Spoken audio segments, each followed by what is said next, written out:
a little while longer.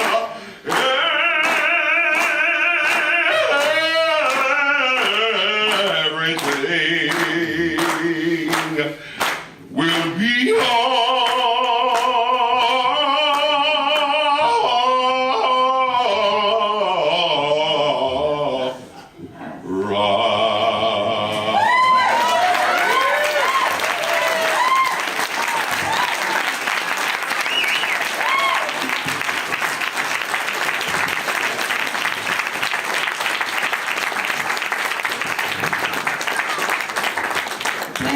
Thank you. I managed to stay in my seat. I want to get up, but I stay down. That's all right. Thank you, Pastor. We're very grateful. I know that that is a tribute that will cause our hero, Dr. King, to smile in great joy and deep appreciation. And Glenda, again, we thank you. We will hold on. That is part of the message that we need to remember when we think of the theme that has brought us together this evening: strengthening and expanding Black leadership in Oregon, something that's dear and deep in my heart. And I know that we're in the spirit and we're motivated to get our program underway. We have some of the greatest Black folks in the state. Y'all looking at them. Look at them. Y'all looking right at them. Look at them. There they are. All right. There they are. And what we're going to do, and we're good on schedule too, but what I'd like to ask each of the panelists to do, I want to accomplish two things in using this strategy. We're going to ask each of them in 2 minutes or less, and we know that they can really handle a mic, but we're going to ask them in 2 minutes or less to both introduce themselves and to say anything to you of acclamation or appreciation or of particular interest to each of them. And after our panelists have had an opportunity to let you know a little bit more about them, and they are better able to tell you whatever they want you to know than having one of us stand in front of you and read an introduction or a resume. We are going to ask you, the most important part of our program is that we hear your voice. We want you to engage with the panel on this topic of strengthening and expanding Black leadership in Oregon.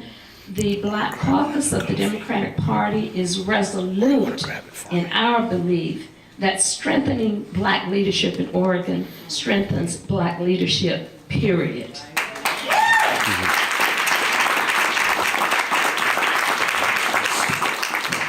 So if you have a question, you want to put it on a index card. I think they were passed out when you came in. That would be great.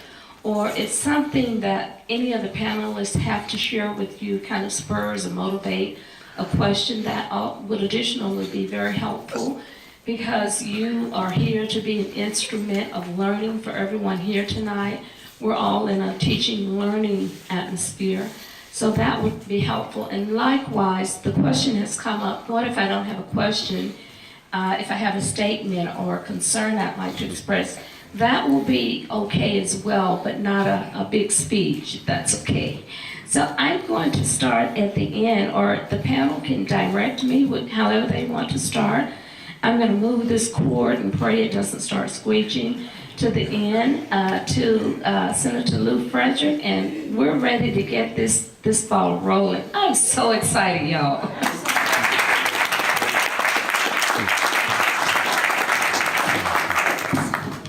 Thank you very much. This is a great crowd to see, but we need to have more.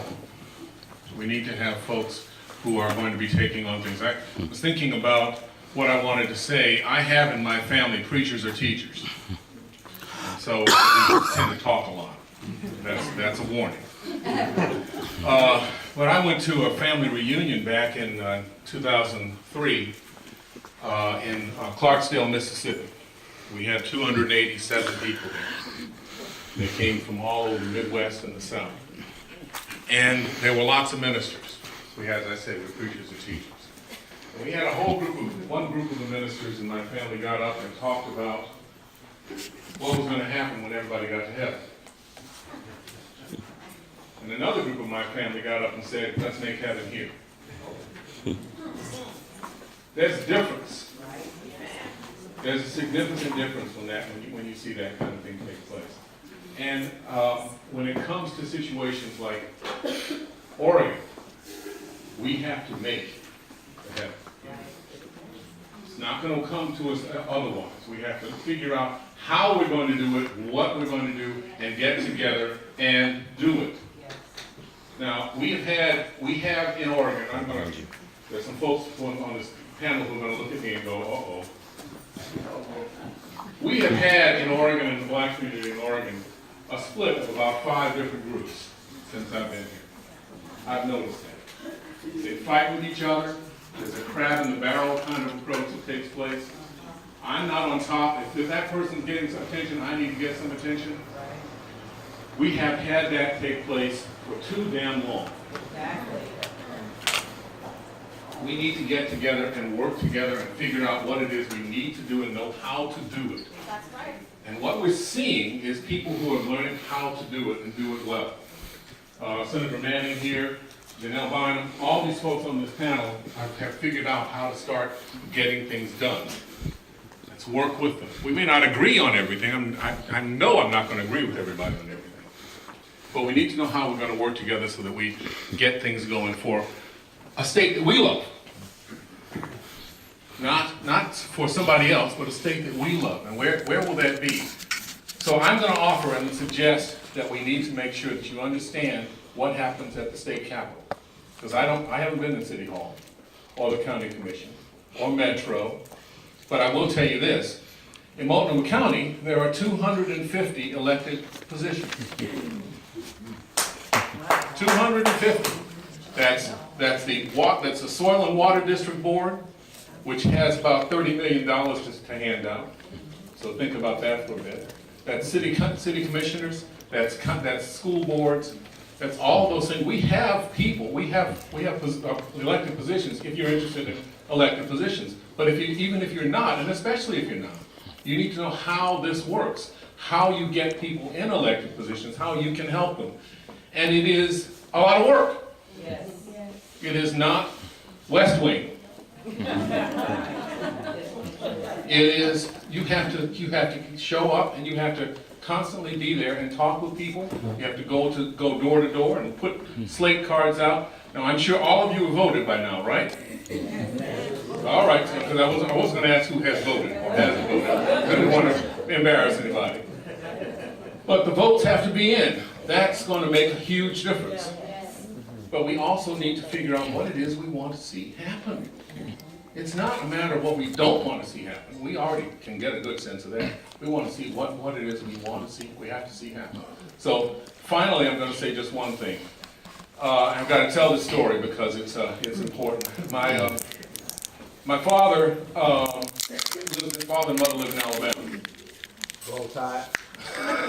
Roll Tide, roll. Okay, so somebody's going to say TU because they're in Tuskegee.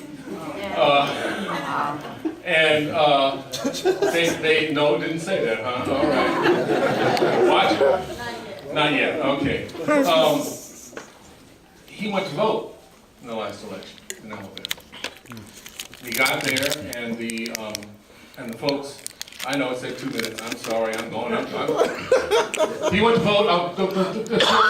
They told him he couldn't vote because his driver's license had expired. And he looked at them and he said, "I'm 94 years old. I'm a double amputee right now. I'm using a prosthesis, and I'm not planning on driving." But they had moved the DMV out of the county. So they moved it out of the black counties. They moved it. He had an ID from Tuskegee University as a professor, so he was able to vote. But they went and they voted. They got things done. Alabama, especially the black women in Alabama, got things done. So if they can do something in Alabama, we damn well can do something here.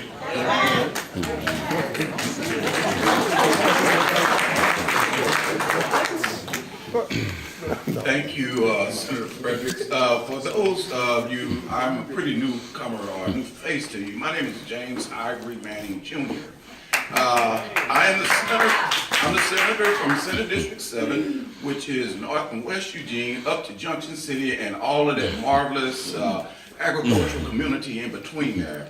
My path to the Senate came a little bit different. I grew up in St. Louis, Missouri, very poor, homeless at times as a child. So I know what it's like to be on hard times. I served in the United States Army for over 24 years. All my veterans, so let me see your hands out there. Thank you for your service, thank you for your sacrifices, and all of the family members of veterans. Let me see you raise your hands out there. All right. Now, if you know a veteran, let me see you raise your hand. That should be everybody now. I think I got everybody. Okay, so I agree 100% what Senator Frederick has said. I have a philosophy, and that philosophy is that we can march, and we can march in masses, and we can scream and hear our voices yell as loud as possible. But for me, I found out the most effective way to make change is from within. That means that you become a part of the system. My first dream job, I'm a former police officer. So I wanted to make sure that I was able to help someone, and I knew about police violence and things like that. So I wanted to put myself in a position where I can block that, stop that, expose those kind of things. So I had to go within, and I got a job as a police officer. And I was pretty good at it. I made some mistakes. You make all kinds of mistakes as you develop over time, but that's part of the process. I never thought or dreamed, I had in my wildest imagination that I would go from the St. Louis ghetto to the Oregon State Senate. That is a fantastic journey. But I'm here to tell you that what I've done, you can do better. I believe in you. I believe that you can do much better. I'm only trying to be an example. When I started pursuing my doctorates, they asked me, why would you want to pursue a doctorate degree? I said, so I can inspire someone else that think that they can't do it, showing that I'm trying to lead the way. Because I want you to be much better than me.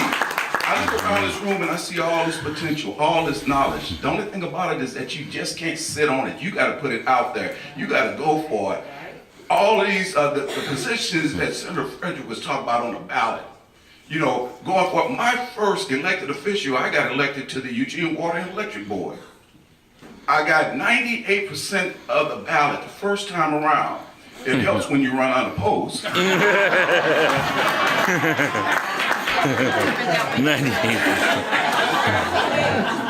But the problem I had was that 2% that didn't vote for me, because I wondered what that problem was. Now, my journey to the Oregon State Senate is that I ran in the primary election, and I told my wife, I said, I had a dream, 60-40 or something horribly is gonna go wrong. And I was right both times.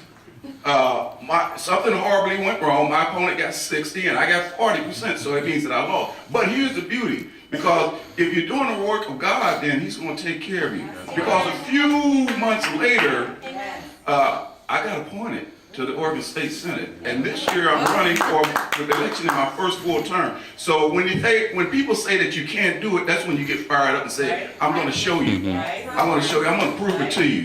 Because I'm living proof that I can do anything if I put my mind to it, because God has given me the sense, the knowledge, and the opportunity to do better. And as long as you keep doing that, and then reach back and pull somebody else up. Always remember, because it's a ladder, because when you pull them up, then they're going to push you up a little bit. And then you pull them up again, and they're going to push you up, and they grab somebody else. And that's what it's about. It's about building that village, and you start right now, right here. Talk to someone. Build a coalition. Build relationships. And support each other. That's the key.